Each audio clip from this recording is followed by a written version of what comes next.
영국, 뭐 독일, 프랑스 서로 제국주의적인 팽창을 하다가 서로 충돌해가지고 이게 일으킨 전쟁이 1차 대전이다.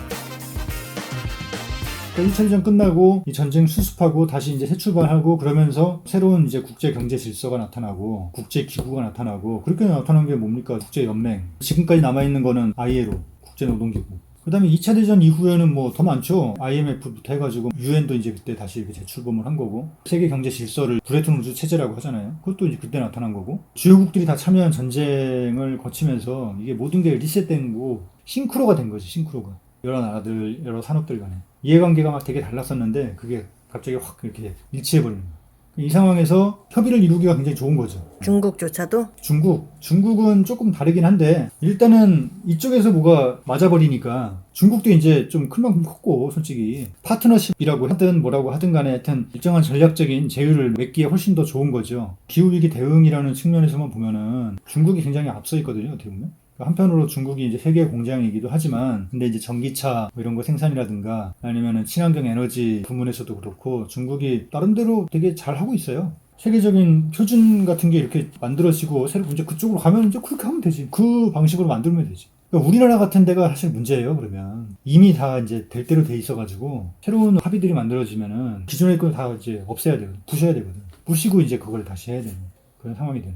그래서 이렇게 리셋되고 하니까 백신 개발이라든가 뭐 이런 경제 수축이라든가 이런 게 생각보다 좀 덜했다. 뭐 백신 개발도 빨랐고 그렇게 말씀드렸는데 생각보다 빠르니까 재편도 빨리 되는 거고 세계적인 차원에서 이런 논의들이 아주 그냥 급물살을 지금 타고 있다. 때마침 이제 미국하고 유럽 그래서 정치적인 불안 요인들이 지금 많이 해소가 됐잖아요. 일단 미국에서는 트럼프가 쫓겨났고 뭐 쫓겨났다는 표현은 좀 그렇지만은 조 바이든이 좋은 사람이건 나쁜 사람이건 간에 이 사람 어쨌든 훨씬 더 트럼프에 비한다면은 예측 가능한 인물이고 말이 통하는 사람이고 그래서 기후협약에 복귀한다고. 그 이제 복귀도 했고 꼭 그것 때문만은 아니지만은 유럽 쪽에서도 브렉시트는 물론 1년 전에 됐지만은 뭐 해소가 됐고 이런 상황에서 새로운 어떤 합의들을 만들어내기가 좀 괜찮은 구조로 지금 재편이 되고 있다. 근데 저는 이미 코로나 전에도 네. 한 10몇 년 전에는 기후위기는 가짜다라는 주장이 엄청 힘이 셌는데 몇 년 전부터, 그러니까 코로나 전부터도 다보스 포럼 같은 데서 기후위기는 실제하고 여기에 우리가 되게 대처를 잘해야 된다고 뭐 영상이나 자료들을 많이 만드는데 기존의 환경운동 사람들이 하는 얘기랑 완전 똑같은 거예요. 그러니까 이게 지금 이미 코로나 이전부터 시작된 흐름 아닌가요? 기후위기에 대해서 대응을 해야 된다. 대응해야 된다는 게 물론이죠. 근데 그게 그냥 그거는 원래 다 해오던 거잖아요. 대응해야 된다는 필요성이 옛날부터 계속 있었고 근데 자본에서 반대하는 놈들이 되게 많았다니까? 반대하는 놈들 많았지. 그러니까 그게 이제 이해관계가 서로 다르다는 거고 실제로 이제 되게 구체적으로 전기차 같은 경우에만 생각을 해보세요. 전기차. 얼마 전만 해도요. 테슬라 저거 다 거짓말이다. 여러분 이거 다 거짓말인 걸 아시죠? 이런 얘기들이 얼마나 많았는데. 일론 머스크가 뭐 말만 하면은 저거 다 거짓말이고 뻥이고 뭐 근거도 없고 과학적이지도 않고 뭐 이런 걸 누가 유포했을까요? 이상한 찌라시에서 이런 얘기 하는 게 아니고요. 다 그냥 메이저 이런 언론을 통해서 보도가 되고 그리고 그 소스가 뭐 다 기존의 그 자동차 메이저 회사들 GM, 포드 이런 데서 막 다 한 거야 이게. 별게 다 있었는데 지금 어때요? 지금 얼마 전에 폭스바겐도 자기들이 이제 전기차 업계에서 이제 1등 할 거다 이런 얘기 하고 있고 뭐 전기차로 안 가겠다는 애들이 누가 있어? 어쨌든 다 글로 간다는 거 지금 모두가 다 동의하고 있고 그런 상황이기 때문에 조 바이든이 아메리카 잡스 플랜이라고 해가지고 3월 말에 내놓은 게 있어요. 2.2조 달러인가? 한국 돈으로 2,500조를 쏟아붓겠다. 그러면서 이제 인프라 투자하겠다는 거 한마디로. 인프라 투자에는 그 전기차가 일반화되는 걸 이제 염두에 두고 뭐 충전소라든가 도로와 관련된 그러니까 전기차에는 단순히 그냥 연료가 바뀐다는 것보다도 자율주행이라든가 이런 거가 같이 패키지로 들어가 있는 거예요. 전기차에는 그 자율주행이 실제로 가능하려면은 들어오는 정보를 받아서 이게 처리해야 되잖아요. 프로세스 할 수 있는 이런 장치 같은 것도 있어야 되고 무엇보다 이제 네트워크가 있어야 돼요. 네트워크 5G 그 이상의 뭐 6, 7 뭐 하여튼 이런 정도로 이런 것까지 다 염두에 둔 플랜일 거란 말이지. 근데 여기에 돈을 엄청나게 쓸 텐데 기존의 완성차 업체들이 거기에 합의를 했으니까 이런 걸 내놓지. 그러니까는 이제 그렇게 가는 거예요. 기존의 그 이해관계 대립이 엄청 첨예했는데 이게 그냥 이제 사라진 거예요. 이게 컨센서스가 만들어졌고 이제 그걸로 가는 거예요, 지금. 근데 이제 아까 말씀하신 예전에도 계속 물론 문제의식이 있었고 하는 거는 그런 대립 속에서 그랬다는 거고. 근데 요즘에 기후위기 뻥이라는 얘기 되게 안 나와요. 별로 안 들려요. 왜 그럴까, 그게? 기후위기가 진짜니까? 지금 단계는 기후위기가 참이냐 거짓이냐가 별로 무의미한 단계예요. 그러니까 기후위기가 거짓이어도 상관이 없어. 심지어. 그냥 우리가 글로 가기로 결정했거든. 자본이. 진실이 무엇이냐 이건 별로 중요하지 않아요. 그걸 통해서 그냥 앞으로 돈을 벌면 되는 거야.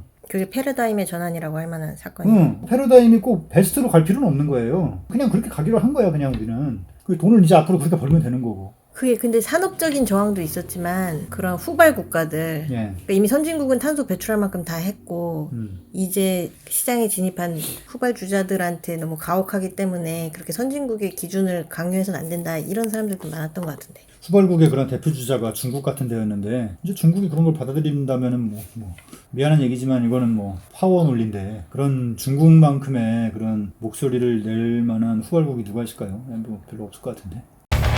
저탄소 사회, 저탄소 경제 이런 쪽으로 이제 방향이 잡히고 그쪽으로 간다라고 하면은 그런 사람들, 그런 생활 양식이나 생산 방식 뭐 이런 걸 확보한 사람이나 기업이 이득을 볼 수밖에 없다는 거지. 왜냐면은 이런 저탄소 이쪽으로 가는 거에 있어서 가장 핵심적인 기제가 바로 탄소 배출의 비용이 커진다는 거거든요. 똑같은 걸 만드는데 기존에는 고탄소 제품이 더 쌌다고. 탄소를 갖다가 이렇게 좀 덜 배출하면서 뭔가 생산을 하려면 귀찮아요 일단. 뭐 동물 같은 거 키울 때도 사료 같은 걸 비싼 거 먹여야 되고 그런데 지금은 반대인 거 아니에요. 탄소 배출을 많이 하면서 생산된 이런 비료나 이런 게 더 비싼 거야 이제. 아직은 아니잖아. 아직 아니지. 근데 이제 계속 그쪽으로 간다라고 하면은 지금 탄소 가격이 계속 올라가고 있어요. 올해 예산안 이런 거 짜면서 많은 나라들, 선진국들이 그런 탄소 배출과 관련된 비용을 높이는 조치들, 뭐 그 탄소세나 탄소 뭐 가격 뭐 이런 거지. 하여튼 이걸 계속 높이는 안들을 거기에 이제 포함시키고 있어요. 근데 그게 앞으로 계속 될 건데 그렇게 되면은 뭐 조만간에 역전이 되겠죠. 근데 역전이 된다는 거의 의미는 이제 더 이상 그런 식으로 생산을 할 수가 없다는 거예요.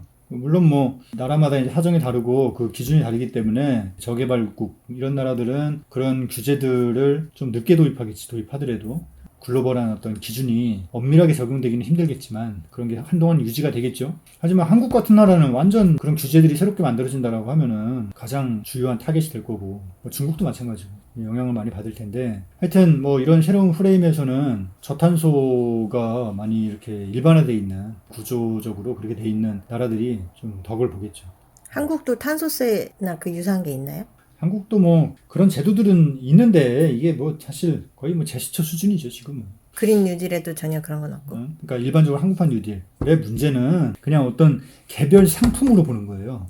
그린 뉴딜은 취지는 그런 거지. 저탄소 사회로 가야 되고 기후위기에 대응해야 되고 그래서 뭐 앞으로 뭐 몇 년까지 탄소 배출을 얼마큼 줄여야 되고 이런 얘기가 앞에 나오는데 실제로 이걸 하면 탄소 배출이 얼마큼 줄어든다는 그런 어떤 로드맵이랄까? 플랜은 별로 없어요. 수소를 어떻게 생산할 거냐의 문제는 조금 뒷전에 있고 이 수소차가 친환경이니까 수소차를 늘려나가자 뭐 이런 얘기만 있다는 거예요. 그러면은 뭐야? 수소차 이렇게 늘리기 위해서는 수소차를 만드는 회사가 있어야 되고 그 회사가 이제 결국은 뭐 현대자동차인데 지금은 경제성은 없잖아 지금. 그 누가 수소차를 삽니까? 충전소도 없는데. 그러니까는 이제 충전소도 늘려야 되고 게다가 비싸거든 이게. 그러면은 또 살 때 소비자한테 보조금을 줘야 돼. 몇천만 원씩 주고 막 그런단 말이야 지금. 그냥 이런 식으로 하는 거죠. 그린 뉴딜이. 네, 그린 뉴딜이. 그러니까 핵심은 국내의 자동차 회사로 하여금 수소차를 만들게 하는 거. 이게 그린 뉴딜이야. 예를 들면 우리나라에서는.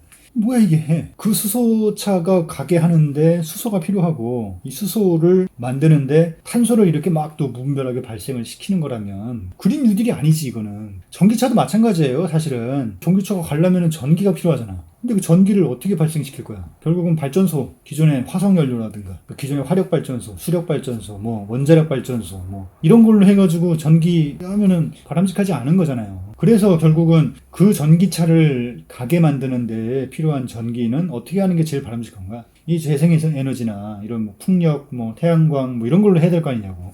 근데 지금 그게 뭐 비중이 얼마나 돼 우리나라에서. 그러니까는 지금 상황에서 전기차가 활성화된다는 건 결국은 그냥 자동차에서 직접적으로 내뿜는 탄소는 제로가 될지언정 거기에 필요한 전기를 생산하는데 또 엄청난 탄소를 배출하는 거기 때문에 여기서 배출할 걸 여기서 배출하는 뭐 그런 형태로 가는 것밖에 안 된다는 거지. 그러니까 전체적인 저탄소 경제로 가려면은 자동차도 전기차로 바뀌어야 되는데 그럼 이런 상황에서 국가가 할 일은 뭐냐? 발전이라든가 이런 거 저 국가 정책의 영역이잖아요. 여기에 이게 집중이 돼야 되는데 지금 그린 뉴딜을 보면 이런 개별적인 뭐 전기차 만들도록 뭐 기업에게 인센티브를 준다든가 수소차 만들도록 인센티브를 준다든가 이런 게 되게 많다는 거예요. 그거 자체가 잘못된 건 아니라고 생각해 저는. 전 세계적인 이런 업계의 트렌드가 글로 간다. 그럼 그거 뭐 이렇게 지원해가지고 우리가 좀 더 앞서 나갈 수 있게 정부가 좀 많이 지원해주고. 근데 지금의 이 변화는 그런 차원이 아니라는 거지. 국제적인 합의가 여기서 제일 중요하다. 그 합의라는 건 굉장히 법적 구속력을 갖는 합의일 수밖에 없는 거죠. 국제적으로 합의하고 각 나라에서 다 입법으로 이걸 이제 명문화하고 강제화하고 뭐 좀 탄소를 많이 배출하고 이런 게 거의 뭐 형사범죄급으로 막 이렇게 딱 되고 막 그래야 된다는 거지. 이제 그렇게 될 것 같아요. 앞으로 이제 제가 얘기하는 이런 과정에서 그런 변화들이 생길 텐데 만약에 정말 그렇게 된다고 하면은 이게 우리나라한테 어떤 영향을 미칠 것 같냐면 되게 안 좋을 것 같다는 거지 저는. 왜 안 좋으냐. 국제 경제적인 차원에서 이걸 한번 봐야 된다는 건데 가장 이제 기본적으로는 탄소 배출을 저감하는 게 결국은 어떤 기술의 문제거든요. 특정한 기술을 쓰는 거예요. 이 기술을 그럼 누가 확보하고 있냐. 당연히 선진국의 대기업들이나 뭐 정부 같은 데서 이제 R&D 이런 거 해가지고 이제 다 그런 데가 갖고 있는 거지. 이 기술을 쓰면은 거기다 다 뭐 이걸 줘야 돼. 기술 사용료를. 이게 이제 굉장히 큰데 예를 들면 풍력 발전 같은 경우에도 풍력 발전기를 만들어야 되잖아. 풍력 발전기 지금 전 세계적으로 제일 많이 하는 데가 지멘스하고 베스타스, 덴마크 기업이고요. 지멘스는 뭐 아시다시피 이제 독일 기업이고 뭐 그런데 중요한 건 풍력 발전기 설비와 관련된 핵심 기술 다 그런 데 갖고 있거든요. 우리나라에서도 이제 지금 통영 중심으로 해가지고 우리 경남에서도 뭐 풍력발전 단지를 만들겠다. 저쪽 뭐 전남 쪽에서도 한다. 뭐 등등 이제 여러 지자체에서 그런 얘기 하고 있는데 이게 참 난감한 게 이제 그쪽에다가 뭘 계속 줘야 된다는 거지. 이게 근데 풍력발전이 우리나라만 하는 게 아니라 전 세계적으로 이게 앞으로 많이 뜰 거 아니에요. 그래서 아까 그 얘기한 그 뉴딜, 이런 뉴딜에 그러니까 풍력발전 단지를 조성한다는 것도 들어가 있지만 다른 한편으로는 풍력발전 설비 관련된 산업을 육성한다는 것도 들어가 있거든요. 수요가 늘어날 테니까. 근데 그런 설비 관련된 이런 산업이라는 게 결국은 남이 설계하고 뭐 핵심 기술 주면은 그걸로 그냥 툭툭딱 만드는 거의 뭐 공장이에요, 공장. 이거가 무슨 돈이 되겠냐고요. 고부가가치 부모는 그런 설계와 이런 그 핵심 기술 뭐 이런 데 있는데. 그러니까 이제 다 그렇게 돼 있다는 거죠, 지금.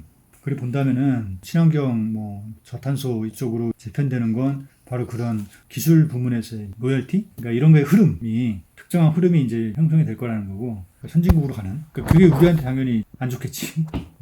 거기다가 제조업조차도 선진국들로 돌아간다며. 그렇죠. 왜냐면 제조업이 다 바깥으로 저 선진국에서 밑으로 이렇게 내려갔던 이유는 그게 두 가지인 거 환경 기준과 인건비가 높기 때문인데 이제 환경 기준이 선진국 기준으로 다 맞춰져 버리면 게다가 인건비도 계속 오르고 있잖아요. 저쪽 중국 같은 데는 이미 많이 오른 대로 올랐고 그래서 베트남이나 이런 데 많이 가고 있는데 선진국으로 다시 이제 돌아가게 되면은 이른바 백색 가전이라는 것도 그런 데서 만들어질 가능성도 이제 큰 거지.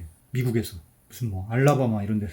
그 과정에서 이제 미국이나 이런 선진국에서는 노동자들이 이제 앞으로 상황이 좋아질 거다. 이런 예측이 나오고 있어.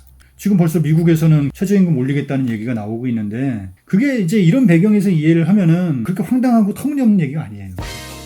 내가 비용을 더 지불했잖아. 이 비용이 어디로 가? 선진국으로 가는 거라 이거지. 이게 뭐야? 이게 결국은 제국주의야 이게. 계속 불평등해질 거고. 앞으로 이제 털릴 일만 남았다.